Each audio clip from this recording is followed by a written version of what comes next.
I never imagined I'd be asking strangers on the internet to judge my parenting. But here we are. I'm a 55-year-old father. I've worked the same job for over 3 decades. Long hours, missed holidays, aching joints, because I believed in one simple thing: family comes first. My wife and I raised 2 children with discipline, love, and sacrifice. We weren't rich, but we were stable. Every extra dollar went toward our kids' future. My son Daniel is my eldest. Growing up, he was smart, charming, and ambitious. I was proud of him, still am in many ways. I paid for his college tuition, helped him with his first car, and even covered his rent for almost a year when he was struggling after graduation. I never complained. That's what parents do, right? 2 years ago, Daniel met his now fiancée, Lily. At first, she seemed polite and soft-spoken. She came from a wealthier background. Her parents owned businesses, traveled often, and lived in a big house. I didn't think much of it. Money differences don't matter if people respect each other. Or so I thought. About 8 months ago, Daniel invited my wife and me over for dinner. He looked unusually serious. After dessert, he cleared his throat and said, "Dad, Mom, Lily and I are planning the wedding." We smiled, congratulated him, and waited. Then he dropped the bomb. "We've set a budget," he said casually, sliding a printed spreadsheet across the table. "About $75,000. I actually laughed, thinking it was a joke. It wasn't. Daniel explained that Lily had always dreamed of a luxury wedding. A destination venue, designer dress, celebrity photographer, 5-course meal, live band, and custom decor. According to him, this was normal for weddings now. Then he said the words that changed everything. "Dad, we were hoping you could pay for most of it." I asked him how much most was. He looked uncomfortable. "About 60,000. My wife's face went pale. I felt like the air had been knocked out of my chest. Calmly told him that we couldn't afford that. Yes, we had savings, but those savings were for retirement, medical emergencies, and the future. "I'm not getting younger." "My wife has health issues." I explained all of this. Daniel frowned.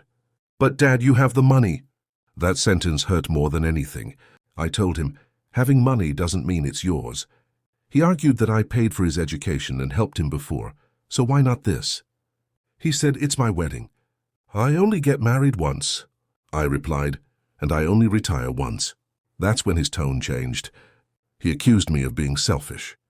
He said I was embarrassing him in front of Lily's family, who were already contributing financially.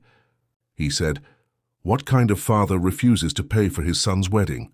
I told him the truth, a responsible one. I offered a compromise.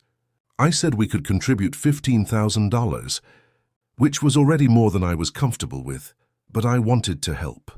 He rejected it immediately. "That won't even cover the venue," he snapped. After that night, Daniel barely spoke to us. When he did, it was cold and short. My wife cried herself to sleep more than once. Then Lily called us. She didn't ask, she told. She said it was tradition for the groom's family to pay. She said weddings were about making memories and that I was ruining Daniel's big day.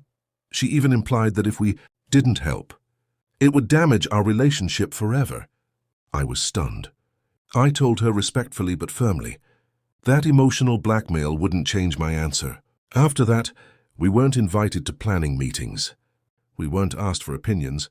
We weren't included. Then came the final blow.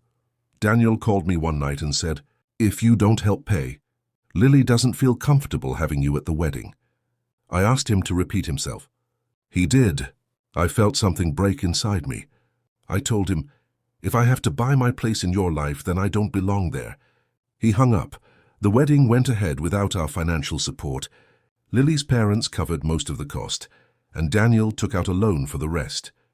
We were invited at the last minute, clearly out of obligation. We attended quietly. We smiled for photos. But something felt permanently damaged. Now, months later, Daniel is distant. He rarely calls. When he does, there's resentment in his voice. Some relatives say I should have just paid. It's only money. But here's the thing no one wants to talk about. If I had paid, I would have set a precedent that my boundaries don't matter, that my sacrifices are endless, that my retirement, health, and dignity are negotiable. I love my son. I always will. But I refuse to believe that love is measured in dollar amounts.